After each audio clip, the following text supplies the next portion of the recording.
सुप्रभात देवियों और सज्जनों, मैं कर्नल सोफिया कुरैशी और मेरे साथ विंग कमांडर व्योमिका सिंह आज आपको 6 से 7 मई 2025 की रात 1:05 से 1:30 बजे के बीच भारतीय सशस्त्र बलों द्वारा अंजाम दिए गए ऑपरेशन सिंदूर के बारे में जानकारी देंगे।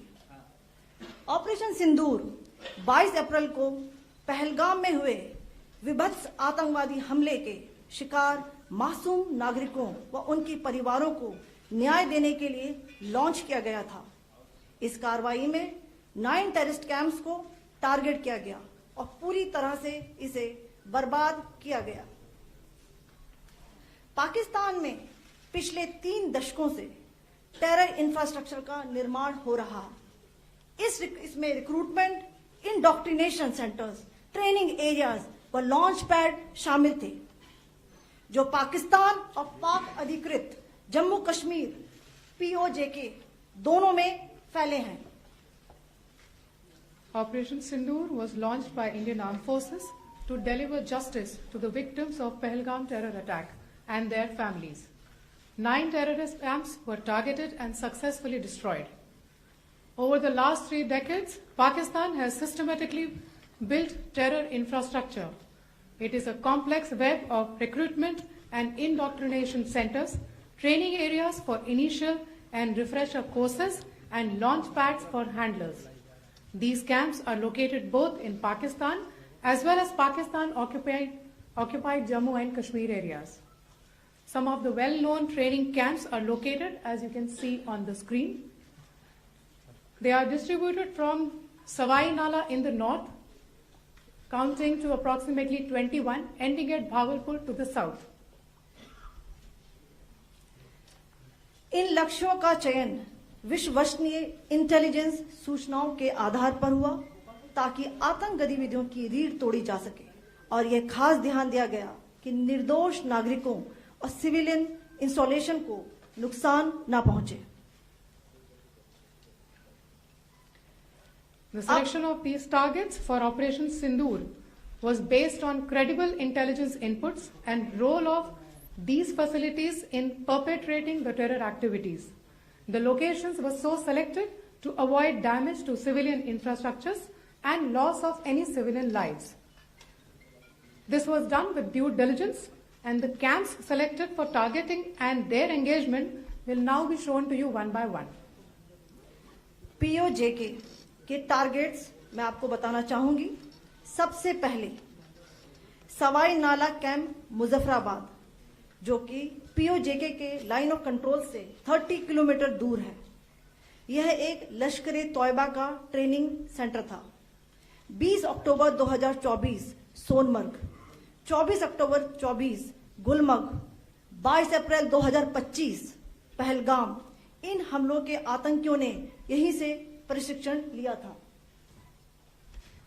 सैयदना बिलाल कैंप मुजफ्फराबाद, यह एक जैश-ए-मोहम्मद का स्टेजिंग एरिया है।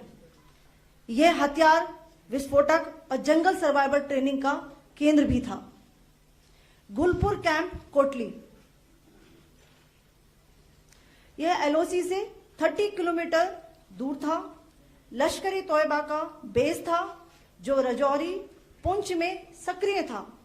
20 अप्रैल 2023 को पुंछ में और 9 जून 2024 को तीर्थ यात्रियों के बस हमले में यहीं से आतंकी को ट्रेन किया गया था।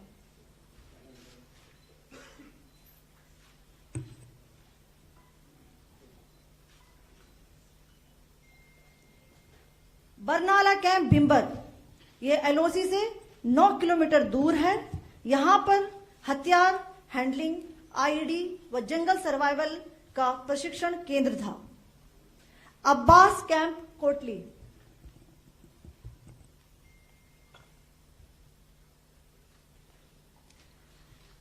यह LOC से 13 किलोमीटर दूर है।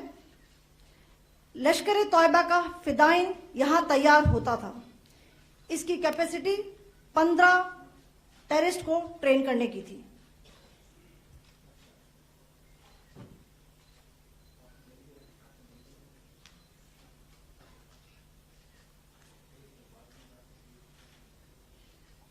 अब मैं पाकिस्तान के अंदर के टारगेट से अवगत कराना चाहूंगी।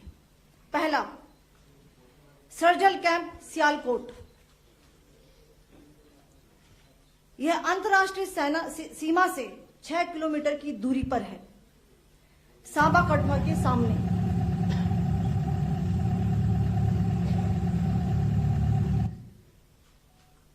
मार्च 2025 में जम्मू एंड कश्मीर पुलिस के 4 जवानों को की जो हत्या की गई थी, उन आतंकवादियों को इसी जगह पर ट्रेन किया गया था।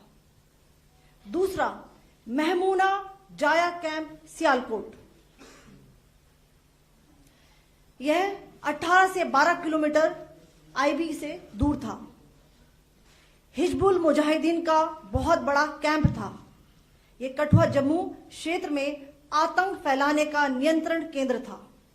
पठानकोट एयरफोर्स बेस पर किया गया हमला भी इसी कैंप से प्लान और डायरेक्ट किया गया था। मरकज ताइबा मुरीद के, यह आईबी से 18 से 25 किलोमीटर दूरी पर है। 2008 के मुंबई हमले के आतंकी भी यहीं से प्रशिक्षित हुए थे। अजमल कसब व डेविड हेडली भी यहां ट्रेन हुए थे।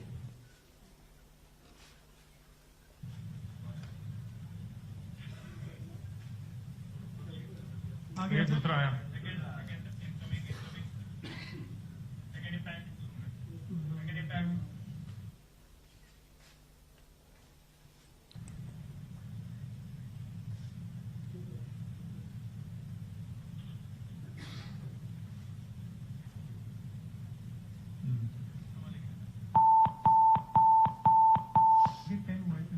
टारगेट 10 एंक्लोजर सेम ही है।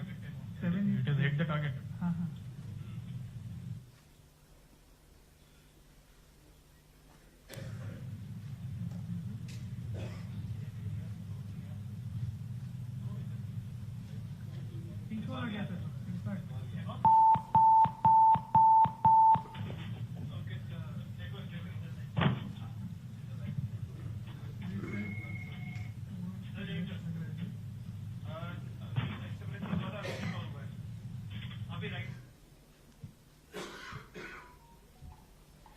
मरकज सुभान अल्लाह भावलपुर, यह इंटरनेशनल बाउंड्री से 100 किलोमीटर दूर है।